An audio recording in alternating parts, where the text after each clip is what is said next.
I'm Crystal. I'm a single mom trying to permaculture a rented suburban house with no time, no budget, and very little experience.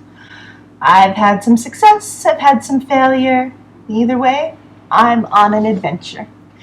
And I'm going to share it with all y'all on YouTube. This is my August post. My favorite thing so far about having my own house is that I get to share it with others. I've been able to have people over to hang out, been able to have people over to feed them. I've had friends who've been able to stay here for short periods of time. I was even able to take in the cousin of a friend of mine during the Blue Cut fire because I have a home and I get to decide who stays here and who doesn't and for how long. And I get to be the hostess I always wanted to be without having to justify it to anybody else. So that's been exciting. I'm still hostessing the 2 borrowed cats. They're helping with the problem with the mice, Santa, and all the various spawn of Santa. I have removed some dead mice from the house since I've had the cats, and I certainly don't see them brazenly skittering across the floor like I did before. I still think there's some mouse activity, though honestly it's been a few days since I've had anything confirmable. I just don't think that they disappear that discreetly out of my life. So the cats are helping, and hopefully before my friend who has loaned me the cats has a permanent home for herself and the cats, I will no longer have a mouse. The dish rack system is going well. There were some complications, but so far it is continuing to be a success. The main problem with the dish rack system has been life.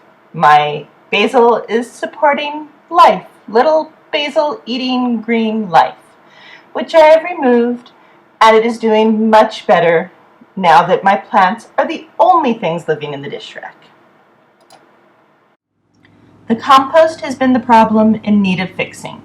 Having that small worm tube with a big kitchen and a desire to have people over so that I can feed them and take care of them and cook. I like to cook. Cooking creates compost.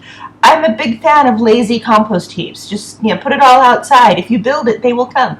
Lay a heap of compost on the ground. The worms will find it. The squirrels, the mice, all the critters that I love when they're outside of my house will take care of my compost for me. I don't have a private yard. I can see Main Street from my backyard.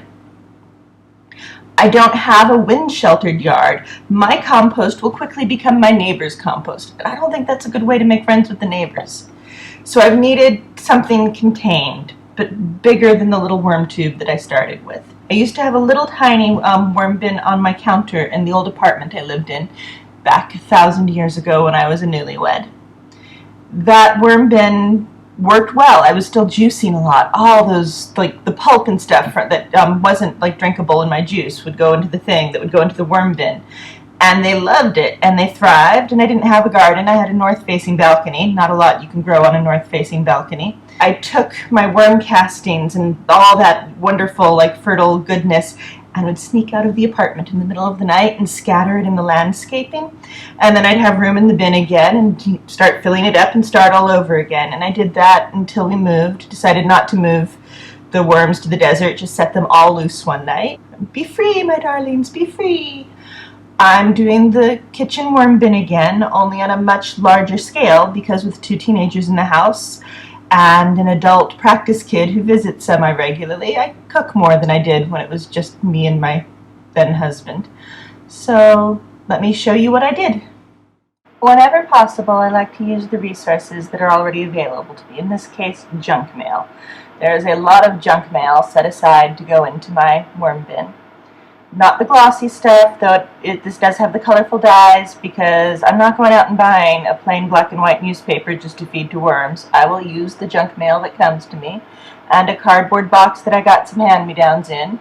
I did go to the store to buy a nice clean Rubbermaid container that I can drill holes in, and I already had the drill. So first step was to drill the air holes all along the top, far away from where the worms will be able to get up to. I don't plan to let it get so full that they can reach the air holes to go out, so I wasn't that worried about whether or not my air holes were big enough for a worm to fit through. I hand shredded a whole bunch of newspaper and hand shredded a little bit of cardboard, and I added a scoop full of earth from the backyard so that the worms would have grit.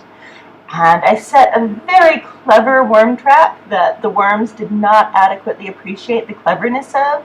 So my fresh plain oatmeal under wet cardboard was very popular with the ants, not so much with the worms.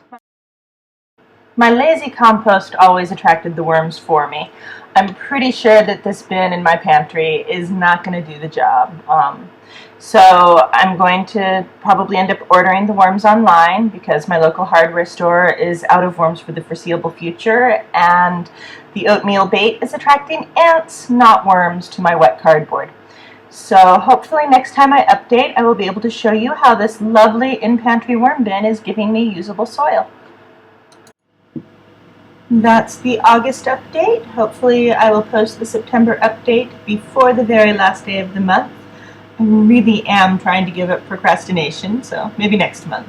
I'm happy that my paint tray planter slash dish rack drainer has been as successful as it is, that my basil and my aloe vera are both thriving.